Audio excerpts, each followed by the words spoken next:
Ito nga pala yung mga sample na na-print natin sa kanya. Yan. Calendar ulit siya.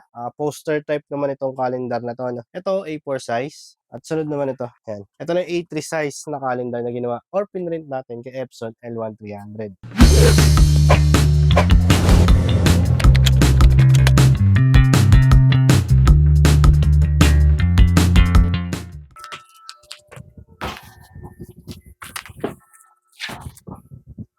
Ito pala inaantay natin na order na printer.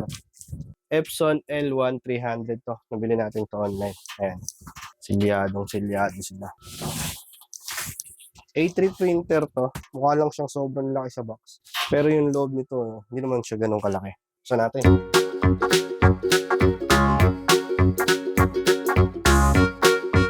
Ayan, natanggal na natin yung balot na bubble wrap. Nakita na natin yung printer. Nabili ko nga pala tong printer na to sa halagang 24,000. Unang-una ko nabiling Epson L1300. Nabili ko siya ng 18,000. Ngayon ito, nabili na siya ng 24,000. Pero, hindi natin to binili ng cash kasi utang lang yung pinambili natin dito. Buksan na natin. Tingnan natin kung kompleto. Kaya nga pala ako dito sa mga store na to nabili kasi talagang goods na goods lahat ng printer ko. Doon ako bumili ng Epson L1300 pang isa, tapos dalawang Epson L805, tapos Epson L3210. Bali, dalawang store yung binibila ko online. Kasi doon na ako nakakabili talaga ng maayos na printer. Check natin kung kompleto yung laman sa loob. Ito na yung printer. Yan, binuksan natin. Ito na siya. Kita mo na agad. Kompleto with styro para safe darating sa'yo yung printer. Ito yung power cord niya. Tapos kasama na rin yung resibo for warranty. Yan. Kaya pag doon kayo bumili sa online store na yon, sigurado kayo na kompleto. Check natin kung nandito pa yung ibang mga kailangan ng printer. Ito yung libre niyang ink kompleto. Black, yellow, cyan, magenta. Ito yung original ink. Yan. So nandun na yung power cord. Ito naman yung yung USB cord niya. So wala na, yun na lang. Tapos yung CD nasa ilalim yun sigurado. So ito na yung printer. Ayan. Maayos. Buong buo, nakasealed. So makikita niyo may mga ano po, may mga tape na. Lalabas ko na siya. Ito na yung CD niya, tsaka yung manual. Pero di ko na ginagamit ito kasi nagda-download na lang ng driver online. Ayan. Tatanggalin ko na yung mga tape niya.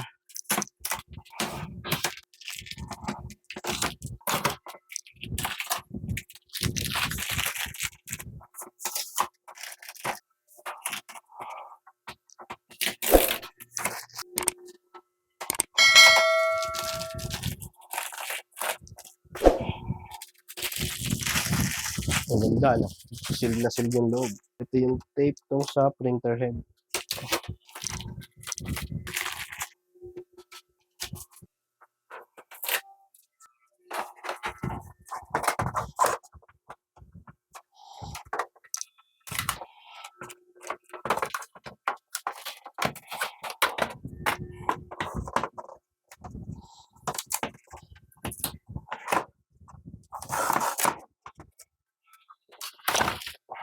Ayan.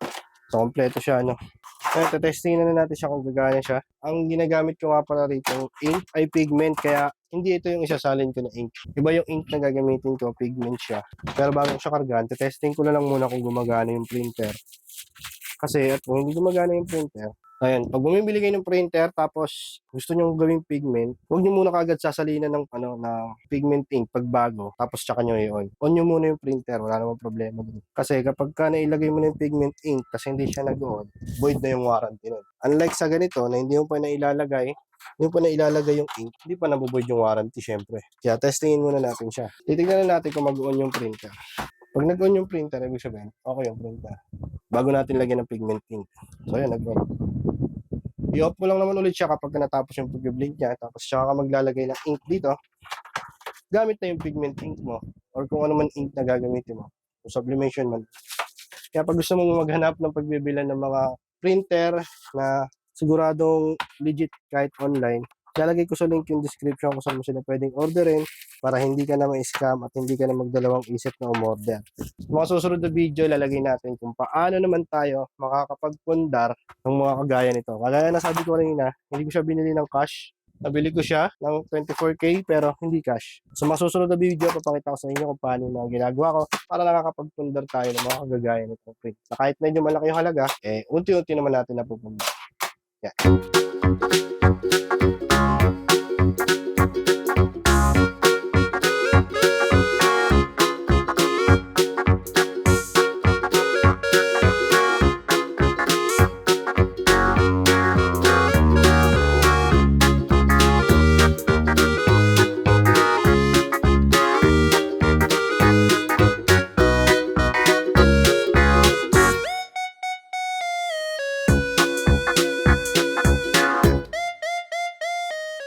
Ito na yung printout ng ating Epson L1300 na in-unboxing natin. Ayan. A3 size siya. Ayan. Tingnan mo gaano ka-solid yung printout nyo.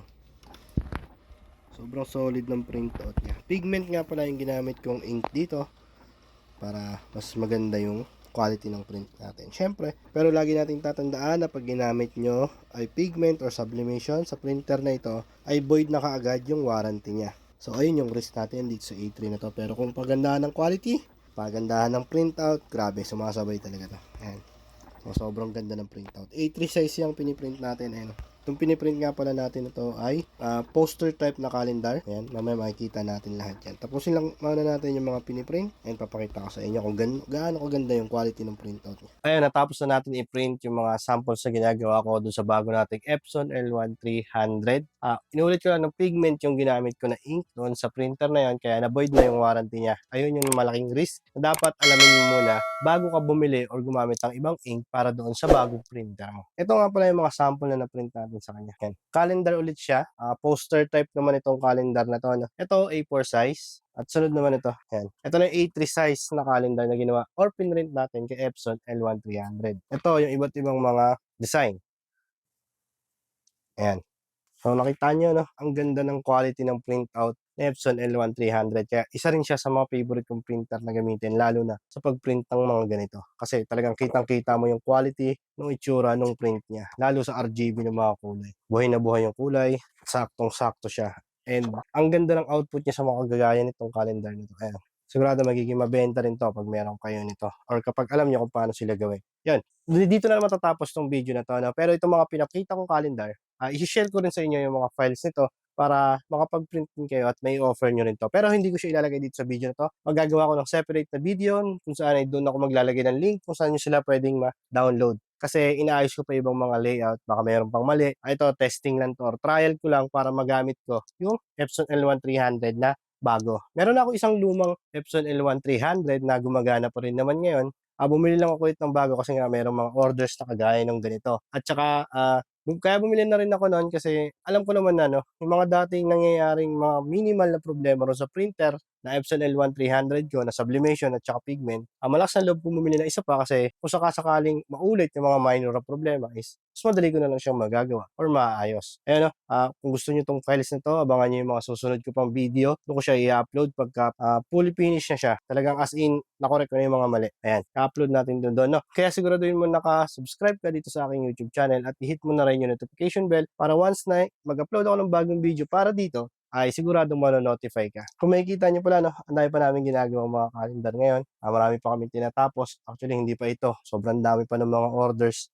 Sana ganito rin yung mga nakuhang orders ng mga nag-download ng document or ng file na share natin dito sa YouTube. Medyo marami kaming ginagawa. Ito, mga tong orders na to, siguro pang ilang batch na to. Hindi na lang isa. Sobrang dami na namin nagawan ulit. And patuloy pa kaming gumagawa kasi marami pa kaming pinaprocess ngayong orders na hindi pa namin matatapos. Tapos may papasok pa tayong mga orders kagaya ng ganitong poster type na calendar. Ayan, makikita nyo iba't ibang mga calendar. Ito rin yung shinare nating file dito sa YouTube. Sana makatulong sa iyo itong video na to kung nagde-decide ka pa lang na bumili ng Epson L1300. Dahil isa sa mga pinakamagandang printer na gamitin kay Epson. At yan na baka may magtanong, instead na Epson L1800 yung biling kong printer, ay ang binili ko ay Epson L1300. Medyo mahirap kasi talaga timplahin yung 6 colors, although borderless siya up to A3, pero yung kulay naman at yung output, hindi siya ganun kadali madali. Although meron akong Epson L805 na nagagawa ko na kung paano yung mga saktong kulay, ayoko muna magkamali dahil may mga orders tayong gagawin. Kaya mas okay sa akin yung Epson L1300, mas kabisado ko siyang gamitin, kaya ayun na rin yung binili ko. Ay, correction lang pala, hindi ko pala siya binili. Utang lang din yan. At sa mga iba ko pang video, i-share ko sa inyo kung paano kayo pakunti-kunting makakapagpundar at kung ano yung effective way na ginawa ko sa akin na kahit hindi naman ako kumikita ng malaki, kahit wala naman akong pera,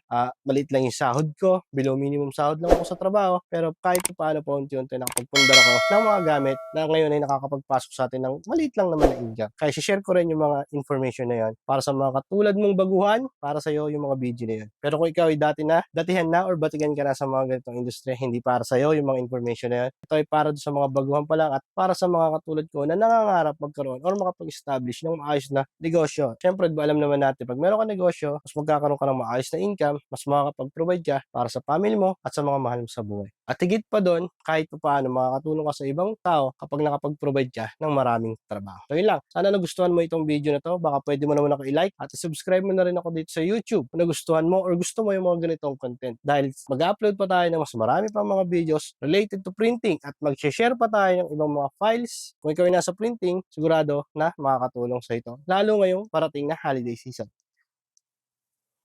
Ayan, ito pa yung mga iba nating ginagawa ng mga calendar sa ngayon.